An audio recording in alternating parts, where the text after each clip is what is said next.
শুভ দুপুর বন্ধুরা, আমি ঘাটাল থেকে হাসি খুশি মিঠুদি। আজকে আমার দুপুরের খাওয়ার থালিটা কিছু জানা অজানা সবজি দিয়ে সাজিয়ে এনেছি।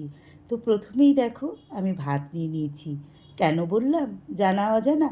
তো দেখো এইটা হচ্ছে খেটে শাক ভাজা, যেটা আমার বাপের বাড়ির ওই দিকে অনেকেই জানে না খেটে শাক কী। কিছুটা পাট শাকের মতো টেস্ট। এটা বিচে কলার ছেচকি, কম বেশি সবাই জানো। তারপরে যেটা আনলাম সাউর চিংড়ি। এটা তো আবার ঘাটালে কেউ জানে না সাউরটা কীরকম। আমার চ্যানেলে সাউর এবং সাউরের রেসিপি রয়েছে, পারলে দেখে নিও বন্ধুরা।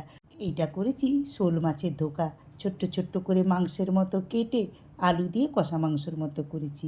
তো তোমরা এটা কে কে করো আমাকে কমেন্ট বক্সে জানিও। তো বন্ধুরা, হলো কি না আজকের দুপুরের থালিটা জানা অজানা সবজি দিয়ে সাজানো। তো বন্ধুরা, সবাইকে শুভ দুপুর। আজকের মতো টাটা।